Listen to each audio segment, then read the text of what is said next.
Welcome to selfdiscoverymedia.com, where the orchard of wisdom shows are at your fingertips.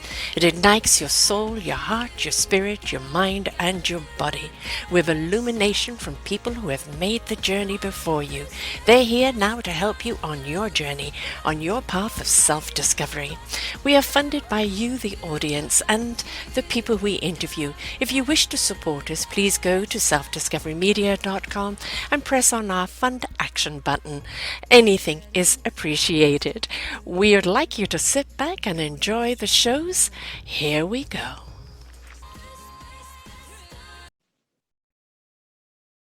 Good morning, good afternoon, and good evening, everybody. Welcome back to another edition of Their Story Matters right here on selfdiscoverymedia.com.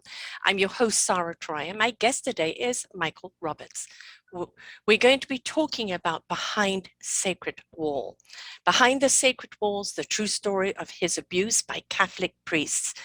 It is actually kind of quite awful that we even have to still talk about this today, and that it's still going on. And I know this went on more in the 80s for him, but the fact that the church still does not take responsibility for this is something that's still something that we still have to address. We're going to be talking about navigating his sexuality as a gay man prior to and during after the abuse. Throughout his childhood and teenage years, religion played an important role in his life. Growing up in a Catholic family in an all-American small town not only informed his belief system, but created a perfect condition for him to be groomed and later abused by several priests. This added layers of religious shame and fear of his family finding out that he was homosexual were factors in the physical and psychological abuse he suffered from at the hands of the priests. This nearly 10-year abuse took place under the eye of the Catholic Church. He was as the institutional cover-up of high members of the church, which we see all too relevant and prevalent today. Roberts fought along against the centuries-old untouchable institution in search of some form of repair and control over his destiny. He completed his college education, graduated from a prestigious university with a bachelor's degree in biological science. His new book, Behind the Sacred Walls, is a cathartic, cautionary tale about blind faith, broken trust, and the loss of innocence of a young man trying to survive the deep betrayal trauma. Welcome to the show, love. Thank you for having me on. A tough subject, I know. Anytime we talk about abuse with a child, is a tough subject because we should be protecting our children. And, if we can't protect our children in the church, where can you? We go there to pray to God, we go there for God's divine love, and then the systematic abuse, because it's all about, it's the cloak and dagger, isn't it? It's the way they target you, the way they groom you for it, and then the sexual abuse happening, and then they make you feel guilty and that it's your fault if you go and tell anybody about it. So this isn't just an accidental thing that just happens. It seems to be a pattern that they have very, very well, a very good system on. Absolutely. I wanted to explain a couple of things that people may not be aware of. There are different classifications. You have obviously the word pedophile, and that is, people who target prepubescent children. But there are other categories that people are not aware of. You have hebiophile, which is children on the cusp of puberty that they're more attracted to. And that's usually between the ages of 11 and 14. Then you have ebiophiles, which are attracted to the 15 and 16-year-old kind of group. And then the last classification are those 17. And that's where I was sort of targeted.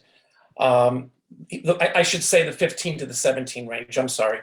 I think this priest was attracted to young teenage boys. He targeted me because I didn't have a close relationship with my father. So he was able to get into sort of a relationship with me. I enjoyed the relationship at the beginning because he was sort of giving me the attention I didn't get from my own father. Yeah. And I grew up in a very strict religious family. I mean, a priest was God to us. Mm-hmm.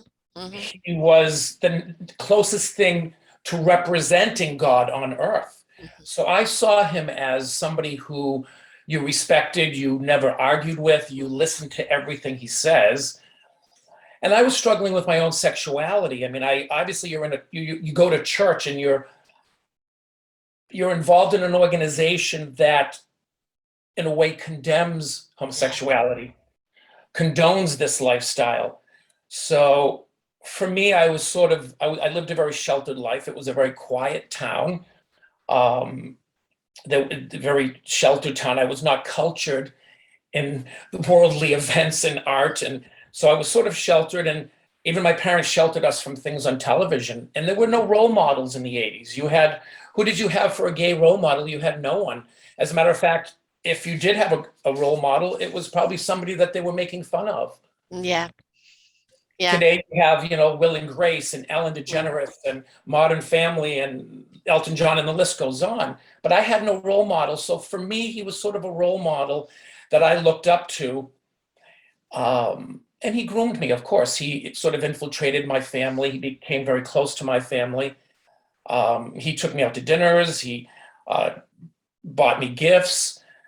So in a way, I sort of became dependent on him for his Attention. knowledge, for everything. Yes. My self-worth. Yes.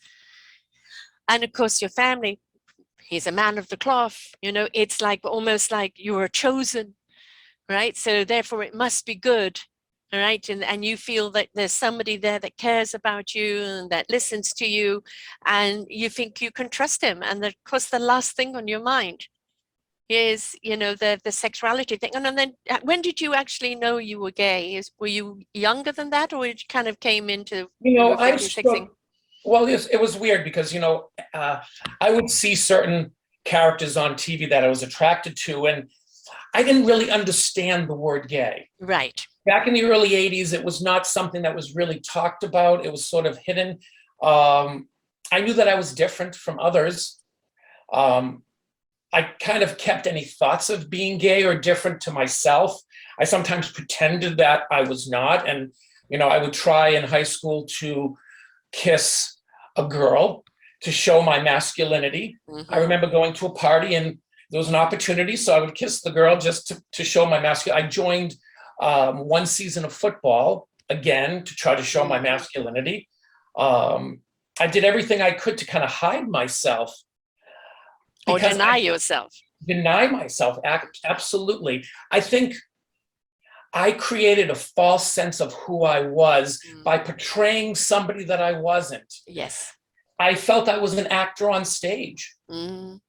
And the real me, the real person that I felt I was an abomination. I felt if people really knew the real me, I would be an outcast, sort of this leper out there in a sense, this gay leper. And, coming from a town that was not very cultured, I was afraid that, I would have images of sort of the people with their pitchforks coming after me, sort of Frankenstein's monster. And my parents had that reputation in the town. People liked my parents. You had the church, which is a different angle. You had my belief that what people told me, I was a sinful person. And then you had the priest angle. He's telling me what I should be doing. So you had all of this. So how do you escape that? Right. And, you're at that peak of sexuality as well, right? The hormones are raging. Curious. Right? And so, you've now got a priest who's groomed you, who's built up that trust, who knows that you're at the peak of that sexuality and that you're confused. And he's kind of validating you. Right? Not in a way you need to be validated, but validating you. And it's kind of making it okay for you amongst the confusion, because you obviously, if he's doing it to you, it must be okay. Absolutely. I think Oprah Winfrey had talked about being molested by her uncle, and what she said was very profound to me. It may have felt good, but it doesn't mean it was right. Exactly. And then you have that juxtaposition. You're very confused. Here is a priest doing things to me.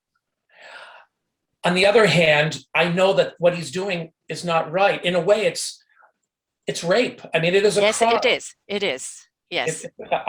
Saying no and crying and screaming no, and he's continuing is, I guess people have different definitions of rape. No, that's rape. Anytime that somebody pushes themselves on you with any form of sexual act and is not acknowledging the no is rape. Not consensual, absolutely. Absolutely. And I was not 17 years old emotionally. I, through therapy, learned I was much younger emotionally, partly because of how I grew up, sheltered from anything on television. I mean, I grew up with lovely cartoons, the Brady Bunch and Happy Days. So yes. it was never, we weren't allowed to watch crime shows or, shows of violence of any kind. And definitely we would not see anything of any kind of homosexuality on television.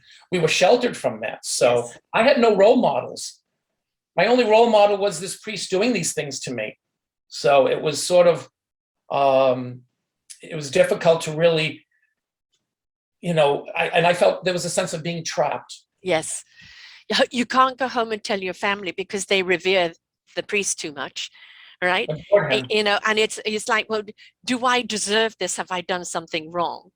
Is it because I'm actually gay that this is punishing me? I mean, all sorts of things that are going to go through your mind. Right. But it's never that, no, this is wrong. And I have a right to scream from the rafters about it. But they've already made you. I mean, they're not going to go after people that are sure of themselves and that, hey, piss off, mate. They're not going to do that. They're going to go after people that they know that can't go home and say anything, that are vulnerable, or that they've built up a trust with. That's the whole grooming part of it. That's the sinister part of it. That's the sneaky part of it. Absolutely. I lived in a very religious home. I mean, my mother I'll give it a funny example. She had a glow-in-the-dark Jesus on her nightstand. So when the lights were turned off, the statue would glow. We had pictures of Jesus. My mother, it wouldn't be unusual to see her sitting in a rocking chair doing her rosary. I remember wearing a scapula, which I describe in my book as it looks like a string with two tea bags that you would put around your neck. And for me, that was to protect me from damnation. But I truly believed I deserved what was happening to me. Yes. And what was being reinforced was several things. One, I remember, I talk in my book, I walk in behind sacred walls, I walk into the backyard, and we had an above ground swimming pool. And it was very weird because at that moment that I looked at the swimming pool, it collapsed right in front of me. It was the strangest moment in my life, thinking, did I have the power to collapse the pool, or was this punishment that I've destroyed the pool? My dog slipped under my legs and went out into the street and got killed by a car. Oh. And then we had a house fire, and of course the house fire started in my bedroom. So for me, these were just sort of reinforcing of God's punishing me for my thoughts, for my behaviors. Yes, which of course is all codswallop. But as a child, knowing that what you've been brought up is that you are a sin, and then the sinful act that is actually being done on you, on somebody that is meant to be your guardian, it meant to be higher than your parents. Exactly. And you can't go and tell your parents because A, they won't believe you, and B, you don't want them to know you're gay. And so anything that happens outside of that, you take on as your fault. You become your own persecutor. And those things reinforce the things I mentioned. Then you go to high school and I tended to enjoy wearing, I loved fashion. I loved Isiac. I liked Comme des Garçons. I loved a lot of those fashion designers. And back then in the 80s, I'm not even sure if I'm pronouncing them now. I'm not even sure if they exist. Comme des Garçons, I think is, but I would go to a specific clothing store called Chess King. Isiac Miyake, that's his name. Anyways, Chess King had sort of unusual clothing, and I always found wearing fashion and being different sort of an attraction for me. Of course, wearing that in high school, you were made fun of. You were called sissy and fag and all these horrendous names, which today would be considered bullying and harassment. Yes. Mind you, I'm sorry, you look at the 80s fashion. You know, I mean, I would have thought you would have fit right in. I mean, you know. I have a picture of myself sort of dressed in blue parachute pants and a brimmed hat like Duran Duran. So you know, here you are in high school and you're being reinforced or being made fun of. And I said, this is just punishment. It was a constant sense of punishment throughout my life with the fire and in school and so forth. And I didn't go to my parents. Well, I shouldn't say that. I tried to go to my parents. I remember one time going into the bedroom and sort of mentioning to them that I didn't like Father Gregory.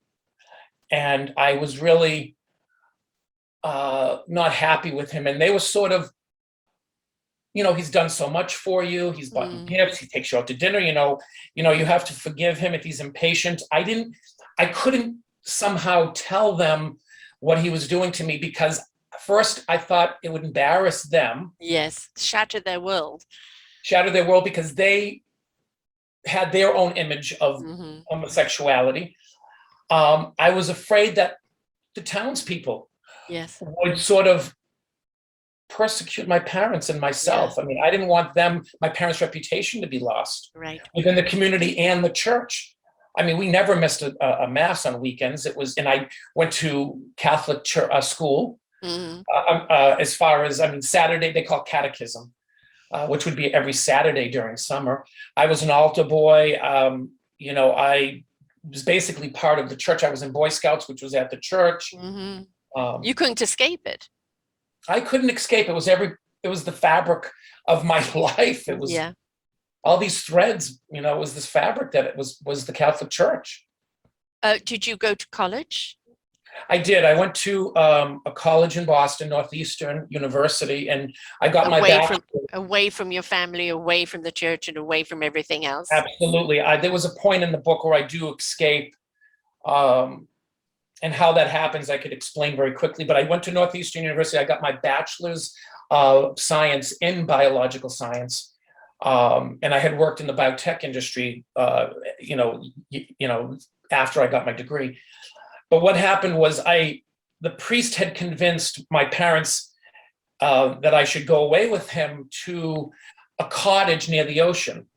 And he got this cottage from the neighbor, from the church neighbor. Actually, the house that was right next to the church, he owned a cottage and allowed the priest to use it whenever he wanted to. So I talk about in my book where I went to the cottage with him and he wouldn't feed me until I would have sex with him. Oh, God.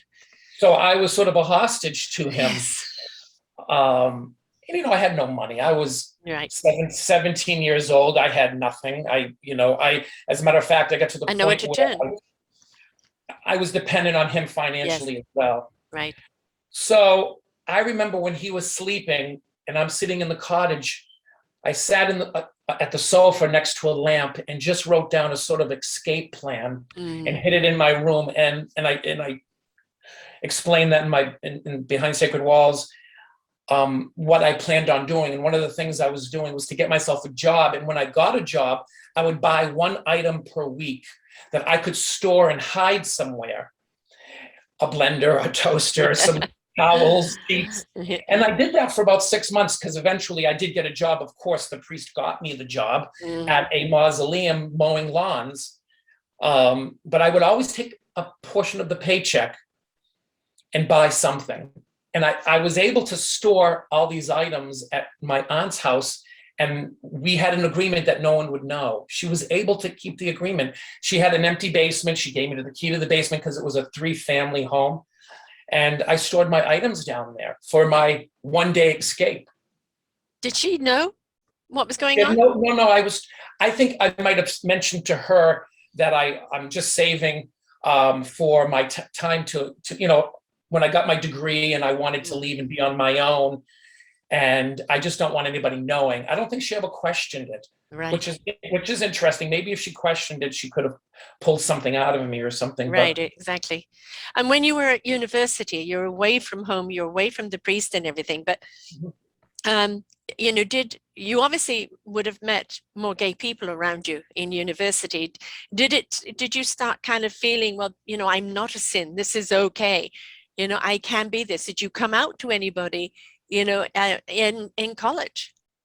Well, college didn't happen until my mid-20s. Ah, What had happened was I was sort of enslaved by this priest until my early 20s. So you're talking from 17 to my early 20s, wow. when I eventually was able to escape and tell him that I'm moving to Boston to go to school. And I convinced him that I would become a priest because his objective was for me to be a priest and we'd be together. So I would lie. Actually, when I moved to Boston, I was in a secret relationship with someone that no one knew about except one friend of mine who I kept secret as well, because he didn't want me to have friends. He didn't want me to have any, and he kept tabs on me. He would call 10 times a day. Oh my God. The only time that I had the freedom to escape him was when he had funerals, when he had masses, when he had weddings, when he had meetings, when he would tell me he'd be gone for 2 or 3 hours. But he'd want to know every time where I was every minute of the day. That's why. And your parents didn't pick this up and think this was odd? No, because Michael's going to become a priest. How wonderful. Oh, God. He convinced my parents, Michael's going to be a priest, whether he likes it or not. So when I decided to go to college in Northeastern, I had to placate him. I had to tell him that I wanted to go to college just to get some required, credits. And then I'll think about joining the seminary. He was reluctant, but he said, okay, well, why don't you go for a year, live in Boston, get some credits. But again, living in an apartment in Boston, he would call me 10 times a day. He would want me to come home on weekends to have sex with him. And I, like a controlled person, allowed it to happen. Yeah. It didn't happen. What happened was that secret relationship that I was in, he thought it was just a roommate. And I would discredit the relationship, and I would say horrible things about my roommate to the priest. And I would say sometimes even racial things. It was just a way of protecting the priest. And of course, my partner didn't know what was going on. He always wondered why I would go quietly in the bedroom to talk to the priest. And my excuse was, I know that you're not big on religion, and I just didn't think you wanted to hear us talk about religion. And he fell for it, my partner. So the long story short is my partner ended up leaving me. And it was very devastating. So when the priest called me one specific day, I was crying. It was very difficult for me.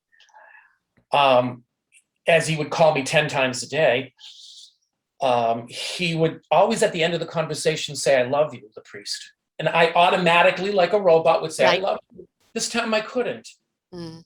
I screamed and cried and I yelled at the phone, how could you do this to me? You destroyed my life. And I went on and I'm struggling. I have no money. And I just let it all out, all this anger. And all he had to say was, the only words that came out of his mouth is because you let me.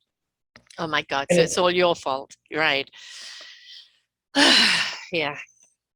And I knew right then and there I felt that I was suicidal at that point. I mean, I felt I didn't want to live. I don't know if I would actually have gone through with it, but I felt, you know what, you need help now. Yeah. So I went and drove myself right to the hospital. I drove myself right to the major hospital in the city, and went to the psychiatric department. And I talk about this wonderful psychiatrist who came to me sitting in the room, and I talk about how she sort of was my lifeline. Drowning, and she sort of gave me that lifeline, and she was sort of the beginning that I needed to sort of empower myself, rebuild my life again. And eventually I went to college. Yeah. When did you actually tell your parents, A, that you were gay, and B, that this had been going on? Well, I didn't tell my parents. My father knew nothing. My father was sort of kept out of it. I spoke only to my mother. And my mother was always one who, no one needs to know. No one needs to know. Right. Or no one needs to know this. And no one needs to know that. And it's too bad because that's sort of her generation, is to keep it quiet. I told my mother probably not long after I told the priest, goodbye in a very violent way. But I told my mother and I told my father, and I thought the reaction would be that my mother would be okay and my father wouldn't. And it was the other way around. It was very strange to me telling my mother, and she was the one who was upset and thought that life would be difficult for me. And my father was the one who thought, oh, that's okay. I support you and I love you. So for me, that was kind of strange because I really thought it would be the opposite. You know, my mother would But be, your mum was just so ultra religious, right? That, you know, again, how could she love you if supposedly, you know, homosexuality is a sin, and she was so devout that, you know, if nobody knew, then she could live that lie. She could still be devout.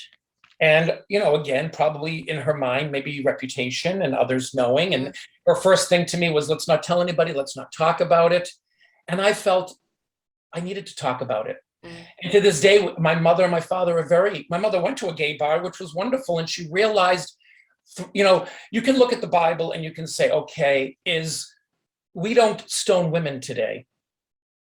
Some countries still do. Yeah, some countries still do, based on other religions, Yes. absolutely. But there's a lot in the Bible that we don't do as people today. I mean, eating shrimp was a sin. Touching pig's leather. I mean, we play football. So, right. I mean, I could make hundreds of things that we don't do today. We don't have slaves, and they did in the Bible. And, you know, homosexuality has been around from the beginning of time. And was created, absolutely. I tell people, think of it this way. If you do believe in a God and he creates lots of different birds of different colors, or reptiles of different shapes and sizes and different colors, why would he limit himself to different kinds of human beings? I believe he's created all kinds: asexual, bisexual, trans people, homosexuals. We live in a spectrum. It's not the sort of narrow thinking that most people have, and it's too bad that people are tortured and victimized for being different. Yes, yeah, there was a wonderful movie, the actor Chadwick, I can't remember his surname, was in, and it was called Come Sunday. And it's, you know, about a Christian church, a black guy, but he was the head of the church, and everything was come to Jesus. And, you know, that if you weren't with Jesus, you will be automatically going to hell. But one day with his child in his arm, he's watching what's going on in Rwanda, the genocide. And he said that these are God's children. They haven't sinned. You know, how can this be so? And he started questioning it, and he started preaching it, and they all turned against him completely and oust him all the way out. Because we have to remember, God is love. Whatever form he comes in, whatever dominion he comes in, he is love. There is no hate in God.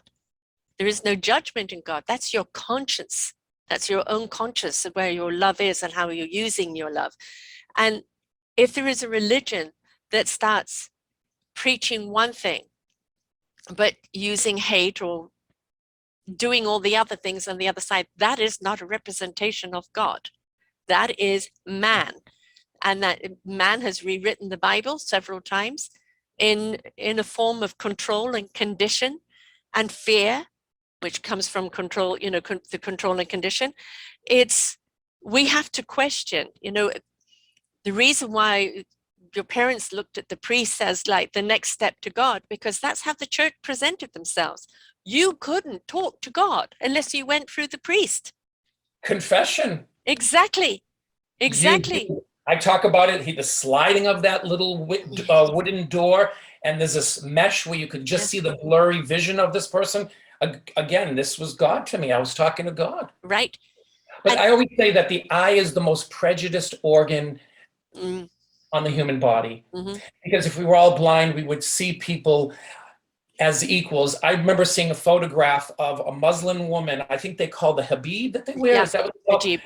And next to it was a nun with the habit. Yes. So it's the same thing. If you find this, you know, wrong, then why isn't this wrong? And it's too bad that people have such prejudices and they view people with an eye. I mean, you ask somebody who's sort of a white supremacist and you see a black woman, crossing the street, their first thought might be, she's a black woman. Oh boy, what she's doing in my neighborhood.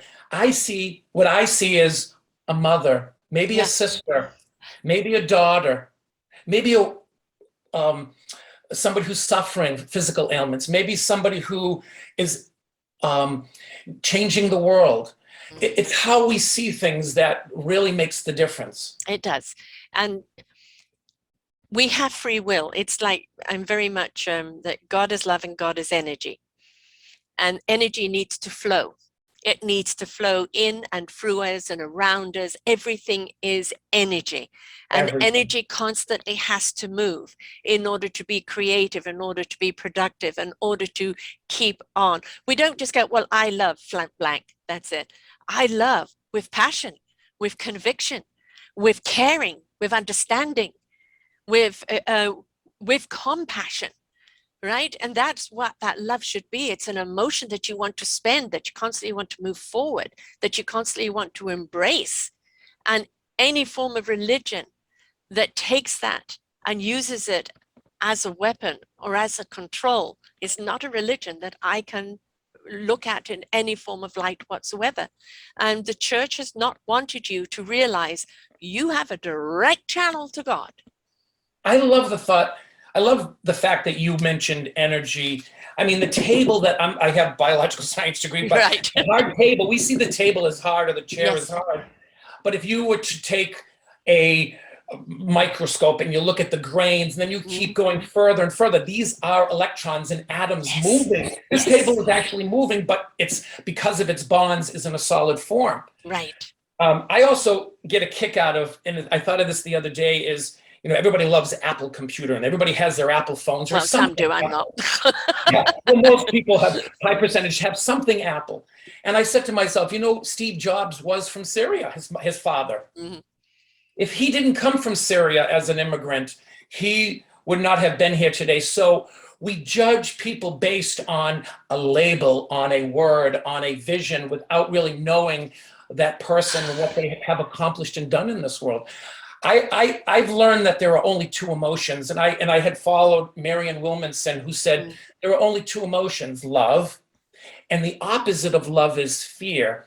So if you're jealous, angry, bigoted, racist, any of those things that is not love is a form of fear, and it made sense to me. Racism is a form of fear: jealousy, anger, hatred, violence, control. Yes, control. And what is this fear coming from? It's fear of something different, something you don't understand. Right? Absolutely. We're afraid of what we don't understand, but we don't take the time to understand before we judge. And we destroy, whether it's the environment, people, other cultures. I mean, take what's going on right now in the Ukraine, right? You know, there is one person who is the ultimate psychopathic, egotistical narcissist, who has absolutely not one microfiber in him of love, except for himself. And what he wants, and he has no care of who he destroys to get it. So he's the opposite of love. He's fear. He's doing it out of fear. And he's doing it out of fear. He's doing it out of his own self-lack, because the more he gets, the more he feels it will fill him, and it never will, because love is an inside job. But look what's happening in the Ukraine and around the world, how they're coming together with the social media, with the love, with the way the countries are standing up to him in supporting the Ukraine, with the people in Ukraine themselves. I am an absolute 100% firm believer that when we send the positive love, form of prayer, form of love, form of caring, form of compassion, that energy is received. Yes, and I think there's something happening in the world. I call it sort of this cosmic shift of us evolving as people. As we evolve, you have this cosmic shift. Now you have more people with love than you do with fear.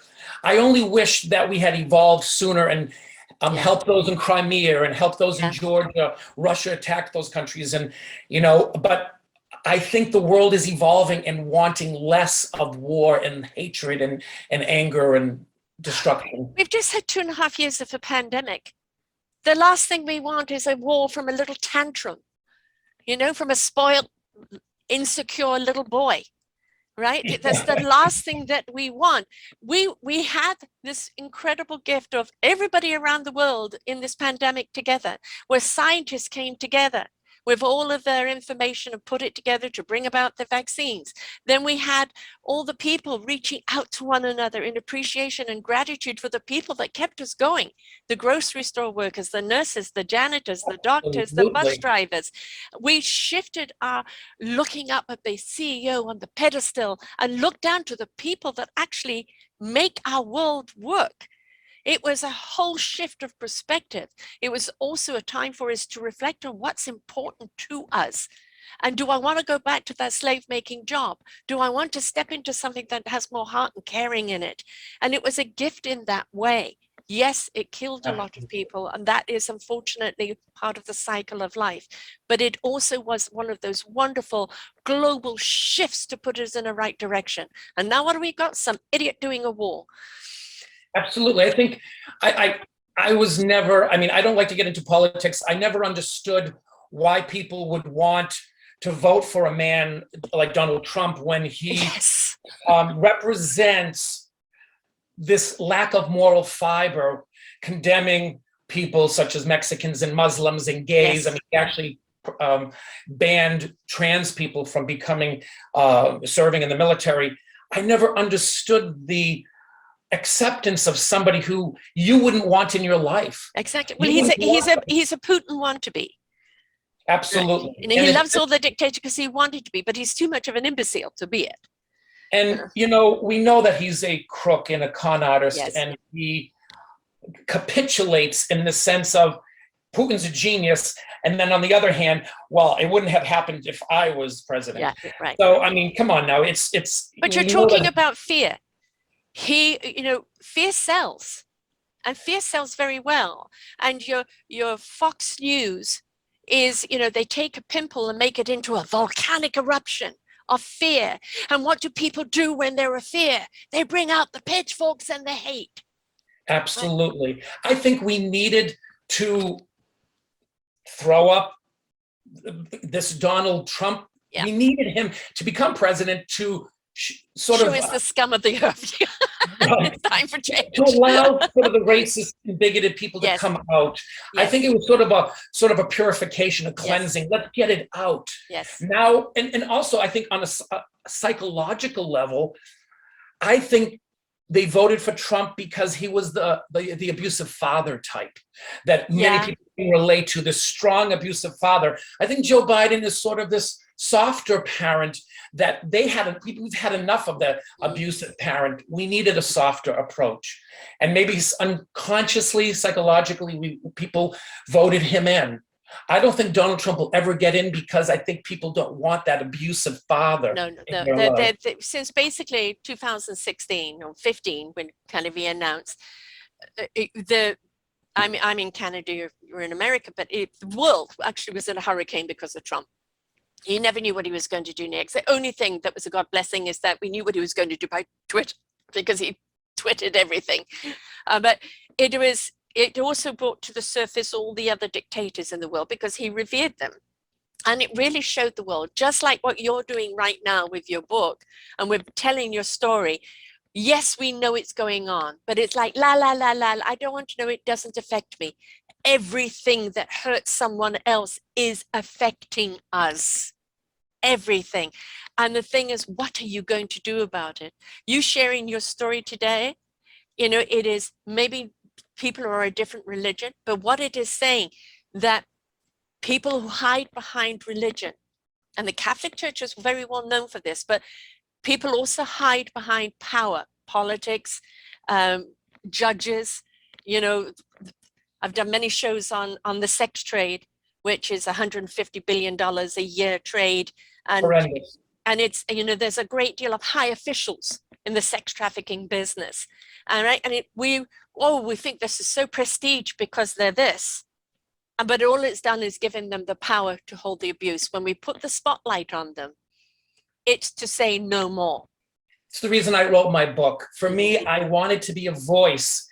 I've learned how to empower myself. Empowerment is the best gift you can give yourself. Absolutely. Absolutely. And I tell people, empower yourself. Don't let others validate what you feel you need to do and who you should be. I don't need validation. I'm going to speak my truth, live my authentic self. And in the book, Behind Sacred Walls, I disclose something that most parishioners don't know. I use an analogy that, like an iceberg, you only see 10% above the surface, 90% is below the water. But it's a doctrine that goes back to the Middle Ages called mental reservation. Many people don't know what mental reservation is. Mental reservation allows church officials, bishops, archbishops, cardinals, priests, pastors, popes, to use this doctrine, which is they are allowed to lie, misinform, distort, as if it's to protect the church. And people can look it up, called mental reservation, or there's another word called mental equivocation. So it's basically there's one rule for me and one rule for you. It's okay to lie as long as it protects the church, and it goes back to the Middle Ages. And I find that the church has a long way to go, and the simple thing is transparency. Yes. And how can that church say they represent God when they are living and practicing and protecting a lie? Absolutely. It's been going on too long. I remember when I wrote my book, I found a link, and the link was, there was a priest in my diocese that molested about 100 little girls. They think could have gone up to about 200 little girls. And they put his photograph in the newspaper of him crying. Maybe he was being arrested, I don't remember, but I think about 20 or 30 priests in my diocese got together and signed a petition to the newspaper saying that was in bad taste, that they put the photograph of the priest crying. And I looked at the petition. He's crying because he got caught. In little girls, some as young as 11 years old, which it was horrible. But I looked at the list, and one of the priests that signed the petition was the new priest. Was the new priest at my own hometown parish. I was so upset by that, and I said, that was back in 2016. And then you have, just recently, I think it was within this week, you had the retired Pope Benedict, who is he's physically frail now.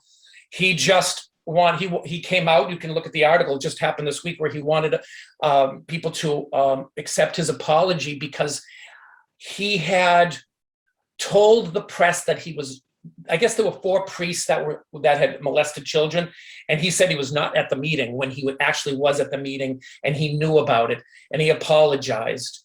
So you can still see how secrets and things are still being, Yeah, I mean, if your book can prevent or empower one child to say no, or one child to speak up, one child to go somewhere else, parents won't listen to you, teachers won't listen to you, find someone that does. I mean, online, I'm sure today there are a lot of associations that you can call to tell your story and to get the protection that you need if you're not getting it from your home front. But you were in such a bubble and feeling the guilt of being gay. There's a lot of children that aren't gay that have been raped by that. And the thing about rape and where they have the power is to make you feel that you asked for it. It's all your fault. Right? And while you're crying rape, you wanted it. You asked for it. You gave me the signals. Or this would say, it's good to please. He would say it's good to please a priest, and we all have needs. But then he would also say, your parents will never know. So he had planted this thing of, I will tell your parents if you say something. And it's sad because canon law sees abuse through the lens of priests violating his vow of celibacy, but not from the perspective of harming a child or a teenager. It's, she needs to take some time off, maybe, Yes.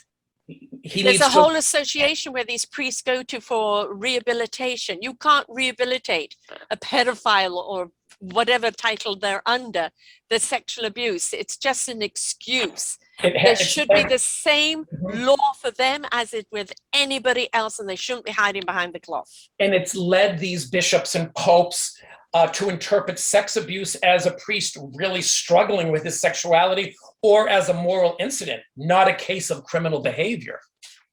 That has to change. That has to change. No institution should ever have the right to hide and not be held accountable.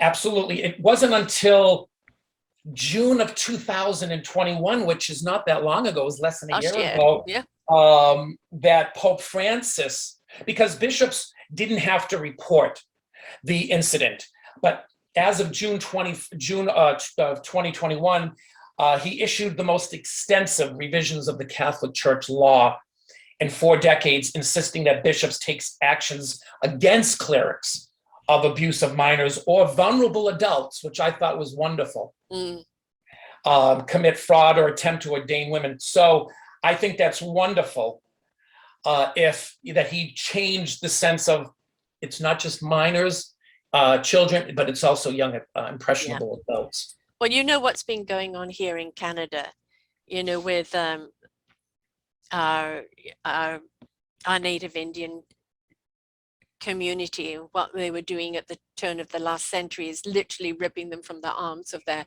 families and sending them off to Catholic churches, cutting their hair, whipping them if they spoke their own tongue, just trying to wipe out their culture altogether. And over this last year, they have been finding burial grounds behind the churches, you know, behind the schools, 200, 300, 150, and unexplained deaths. And this was done in the name of the church. So there is a whole accountability there. Every country will tell you a story. Yes. I watched the movie Philomena, where she went back. A lot of what would happen if women were pregnant. This is going back, I don't know, it might have been in the 40s, 20s, 30s, 40s. It was a long, but if a woman was pregnant, she would go to the convent and she would be living with them. And then she would have the child and they would actually adopt out the child to other families. Yes, yes. Yes, that's horrendous story. Yeah, that's actually still probably going on in certain places. Because it was looked down upon women who were pregnant at a very young age. Or out of marriage. So Philomena, actually the movie with, I think it's Helen Mirren, she actually, it's either Judi Dench or Helen Mirren, I always get the two confused, but she goes to look for her son who was, you know, given away. I think that was Judi Dench. Judi Dench, yeah. And she ends up finding out that he had passed away from AIDS, but she ended up meeting the partner, his partner. It was a very beautiful movie of her searching for a sense of truth and justice in a way, you know, to really know what people really did. I mean, well, we know the Inquisition, we know. Yes, I mean, how many wars have been fought in the name of religion? You know, how many deaths are at the hand of religion? I mean, you don't get me going on that, but I know. So religion has, you know, obviously a lot to answer for. I wrote a book about it, so. But you know, it's like, you know, with your parents that are so trusting of the doctrine, so fearful of criticism, so fearful of what other people will think. Where today we say to people, you must live your own inner truth. You must be the love and the light that you seek from others. And other people's opinion is really none of your business. Absolutely. I mean, 4,200 religions, 19 major religions. And you say to yourself, okay, who's right, who's wrong? And you said wars are fought over it. Yes. You know, and we all feel we know the right answers. We all have that, I follow this dogma and this is what you should follow and we are right and you are wrong. Yeah. And, you know. Well, this is why people are more going the spiritual way, which now scientists are finally recognizing that to live in a spiritual being is like spiritual love is actually to live at a higher hertz, a higher frequency that is measured.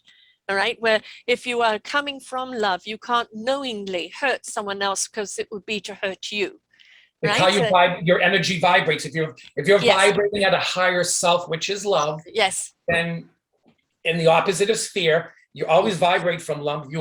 That's where I find my spirituality. Right, and that is God's love. So this is why so many people are leaving the church and going directly to source through the self-love and love of, and we're all here to serve one another.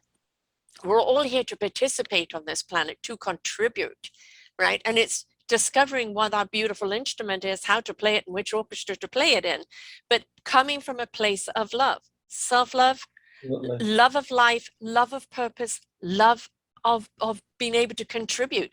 That is actually God's message. That is your direct link to God. And this is why so many churches are becoming emptier and crumbling today, because people are waking up to the hypocrisy and to a doctrine that no longer serves, and this hell and damnation.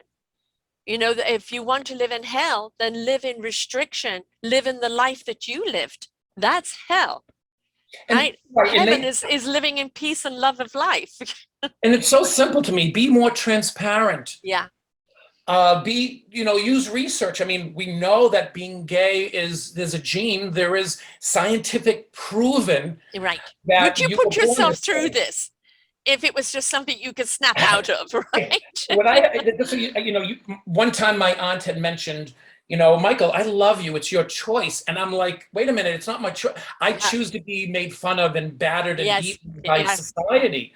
Believe me, being a heterosexual man would be much easier for me. Yes. But I knew from very little that this is who I am, like my eye color. Yeah. The gene for eye color, or thousands of genes just for your fingernail, how long it's going to be, how hard it's going to be.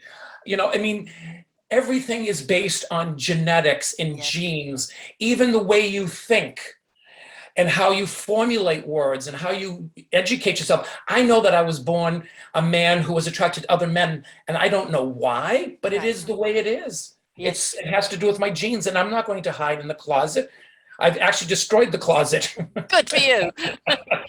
Good for you. And I know that you took the church to task. You made them accountable for what they did to you. Yeah, and there were several priests. It wasn't just one. The priest who was the main culprit was defrocked. Of course, it took him until 2015, and this happened in the 80s and 90s. He was being paid for many, many years by the church. The second priest, who was my boss, who I went to, I don't know if we have time to talk about it, but I had mentioned I went to my parents to maybe kind of tell them what was going on, but I was afraid. And they basically said, he's really good to you. And I felt imprisoned. Well, I had gotten a job after the mausoleum mowing lawns. I got a job at a church. And no pun intended, but my title was head sexton, and which I find very funny.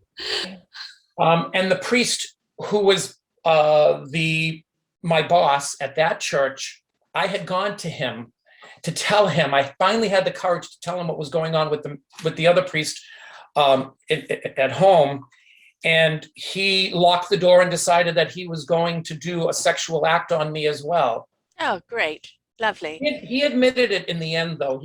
But he ended up passing away. He ended up admitting it to the bishop, which I was shocked. So here are two priests that violated me. And then there was a third priest, but I was so controlled by priests that I think almost anybody could have done that to me. You're right. Anyone off the streets could have just violated me, because I had just had no self-esteem, no self-respect, no sense of worth. I was just sort of maybe a zombie, I guess, in many ways. There's a book I recommend by Rob Shear. Oh gosh, I'm just trying to think what it is. I think it's Born This Way, but it basically, he talks about his life, like where his parents, both drunk in the kitchen, would have the kids kneeling on the floor playing Russian roulette, saying, "Who should we kill first, Ma?" Right? And then the sexual abuse and the beatings and everything. When his parents died, he felt relief, but then in the foster care. And then, and he was gay as well.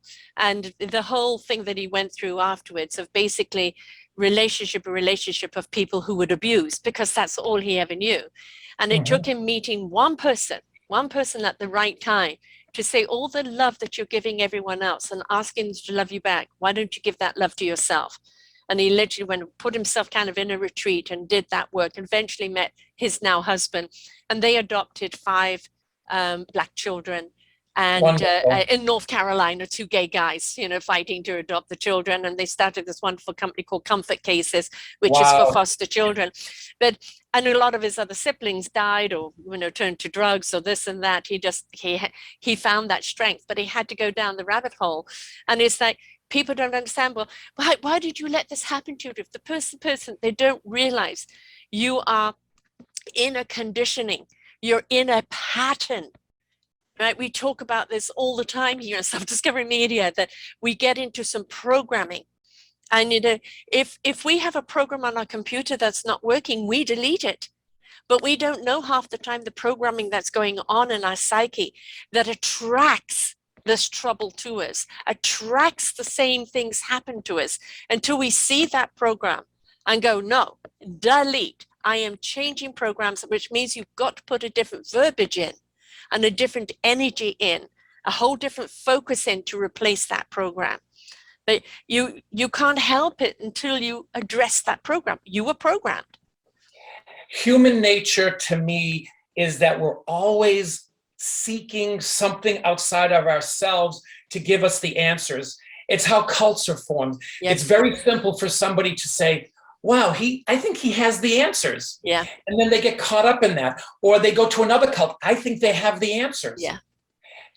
And you start, I think people are always seeking to find answers. And that's where the trouble comes in, because you can't put 100% of all of yourself into one religion or one person. And we know this, what happens with cults. Yeah. When you believe one person has all the answers, run the other way. Exactly. And the one thing I can't stand is the way TV takes spirituality and almost makes it into an evil cult. And it's like, is this religion behind them, or is this again that doctrine? Let's keep people afraid. The last thing they want is people stepping into their own empowerment, their own choices, their own beautiful, divine, meaningful purpose, because then we don't have control over them. But we owe it to ourselves to step into that. That's the answer right there. You summed it up perfectly. Too many people are seeking something they find one person who they think has the answer, and that can be a downfall. We see with Jim Jones, we see it with Manson, and the list of cults go on. And yes. Even Church of Scientology. Well, we can go to looking at politics and the Trumpism and the Trumpsters out there. And Nazism was a religion in a sense. Yes. And because of one person. Yes. And Trumpism because of one person. Some people believe he's God. And I say, it's this sense of wanting to believe in one person who has all the answers. Yes. Is insanity. But it's also a not willing to take responsibility or control over your own life. It's Absolutely. Abstaining by handing it over to, that person will control my life for me. I always say, when you're pointing a finger, it's their fault or they'll do it. There's three pointing back at you. We have to be responsible and accountable for our own choices, but we can only do that when we are educated and understand where we're at, how we got here, and what we need to do next to empower ourselves. And I would tell the best advice about religion is follow your heart. If you believe that one person has all the answers, run the other way. I will quickly mention the Church of Scientology only because when I did my research on them, I recognized that you go through levels and they sort of give you sort of the sense of confidence, but not the answers until you achieve the highest level and giving them thousands and thousands of dollars. But in the end, you find out that the Church of Scientology is this guy named Xenu who lives on another planet, who takes this thetan bodies in a DC-10 and goes into a volcano. And I'm saying to myself, you work through these levels to find out this God is a... Yeah.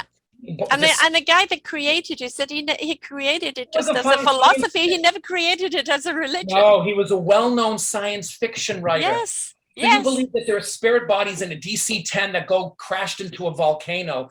I'm saying, gosh almighty, you've just given your sense of self and to this one person you believe that knows everything. Right.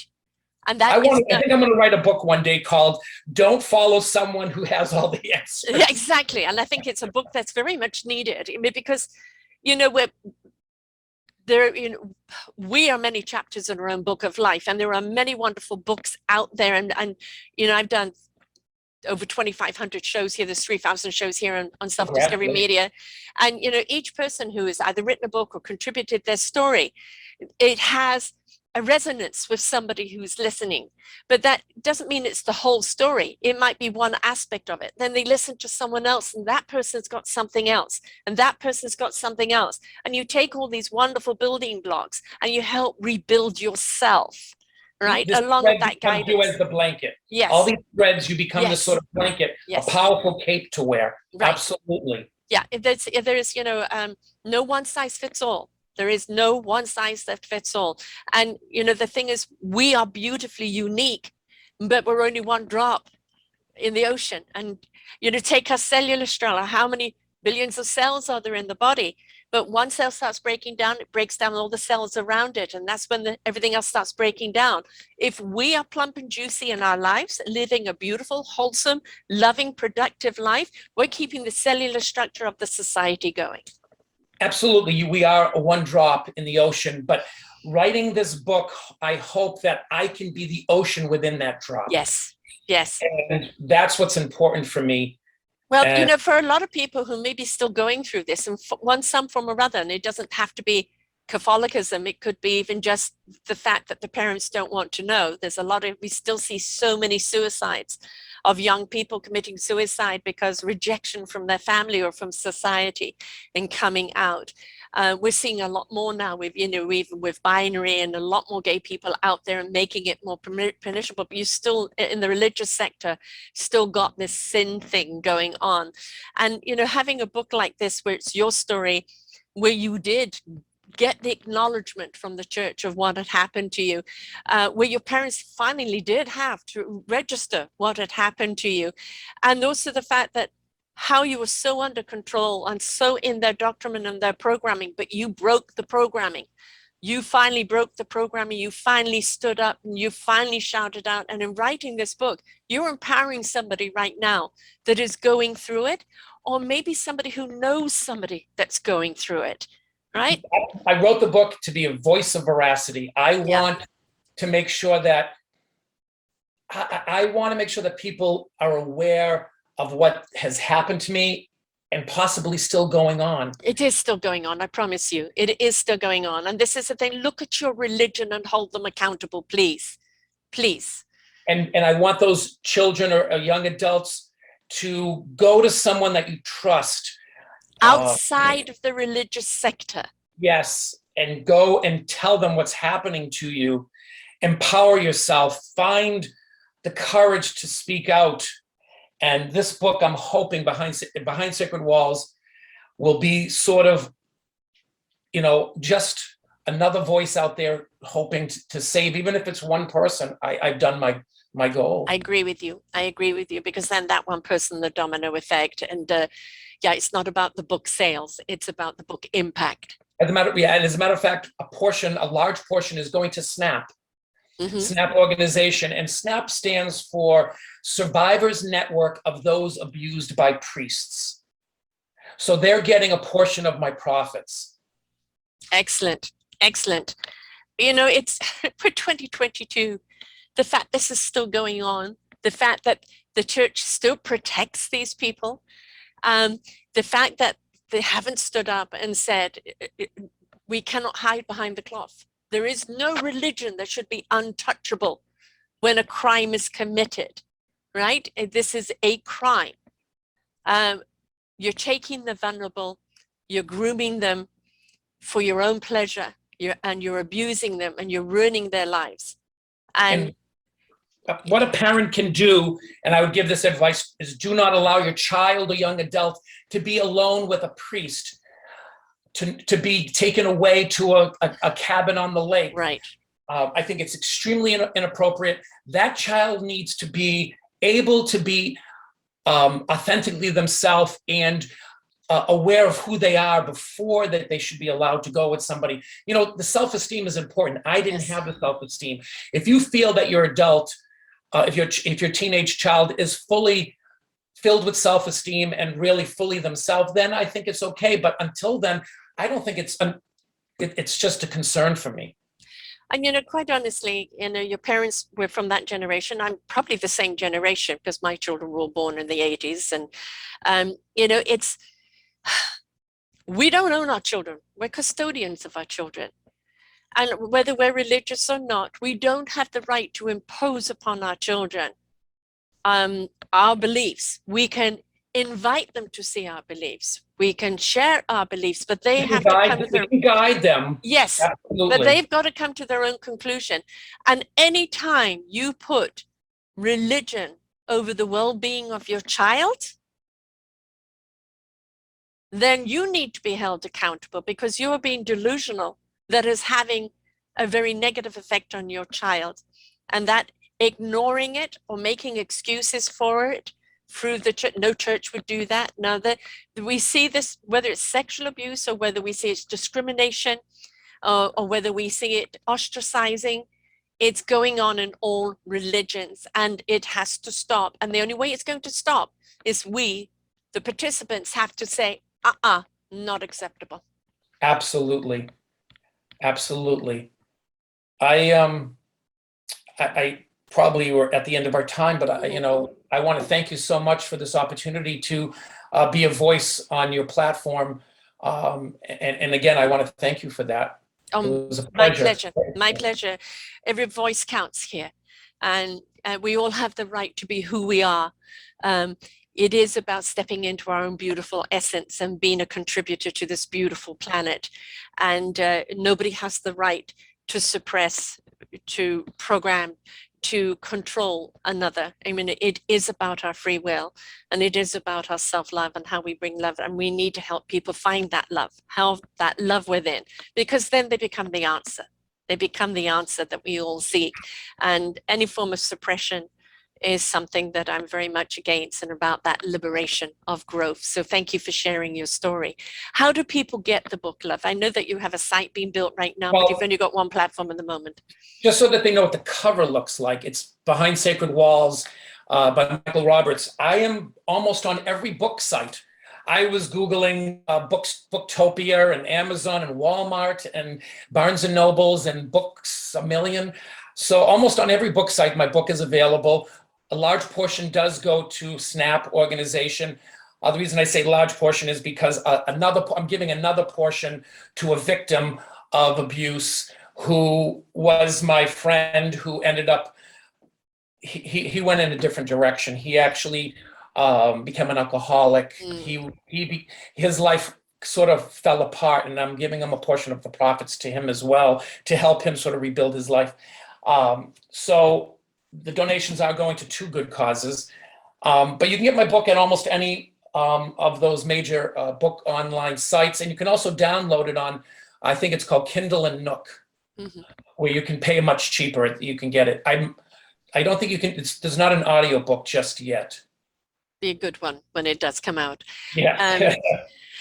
It takes strength and courage to share the story, never mind write the book. And I'm glad you've taken that journey to your own self-recovery and your own self-value and your own self-love in order to do this, because it does become, inspiration begets invitation. And when people are inspired by your story, it invites them, whether they're in the same boat or they know somebody in that boat, or even if they're just a community that need to stand up. I didn't know this was still going on. I'm going to pay attention. And I'm going to hold accountable, because change doesn't happen unless we participate. Everybody has a story. Yes. And those who are abused have stories. And I tell people to be a brave warrior. Yeah. To speak out. You'll find somebody who will listen and support you. You'll find somebody who will protect you. And I didn't have anybody at that time. And I did it all on my own. I actually had to fight the church on my own. But I want people to speak out and be a brave warrior and be a voice for others. That's what's the most important thing. I want to live my life knowing that I've given more than I've taken. And I hope this book helps others. I mean, look at the strength and the courage and the ability that you discovered by having to do it all on your own. And I'm not a great writer, but everybody says I'm a great writer. But I said, you know what? To speak my truth. You're an honest writer. That's the bottom line, is to be honest, truthful. And I also felt I had to be it had to be raw. It had to be a sense of this is what happened. Some people might think that it's an uncomfortable read, but it's a truthful read. Yes. Not all truths are pretty. No. Yeah. Violation and rape is not a pretty thing. I did tone it down, so if people are afraid that it might be too graphic, it's not. But I felt it was, there's a certain balance you had to create in the book for, I didn't want it to be too uncomfortable for people, but I also wanted to speak the truth and be authentic. You were fighting the church, but what we've got going on right now is a lot of school sports, kids, boys being abused in the locker room, by people that are meant to be trusted, Boy Scouts and all of these places. So it's, please, parents, don't just go, oh no, this would never happen to my child. They seem such nice people. Predators are always nice people to everyone else. Absolutely. Thank you so much for sharing here today. Thank you so much for having me. So remember, folks, it's Behind Sacred Walls by Michael Roberts. This is a story that needs to be read, that needs to be shared. You know somebody that's going through something. If you are a library, or if you have anywhere where there's books to be read, please put it up there on the shelf. You don't know who needs to read it when. And you don't know who is going to actually need to read it to help somebody else along the line. But the more aware we are of what's going on, the more empowerment we have for the victims, and the more we can make the change. Change does not happen by itself. It happens when we've had enough and say things have to change together, collectively, when we stand together. So thank you very much, Michael. Until next time, folks, bye for now. We hope that you enjoyed the show right here on selfdiscoverymedia.com. Please tune in to our selfdiscoverymedia.com/shows, and you will see all the other genres that we have from you. Every week on Tuesday, we bring you new shows from illuminating people. If you know someone that should be interviewed, please contact us at info@selfdiscoverymedia.com. Now stay tuned for your next show.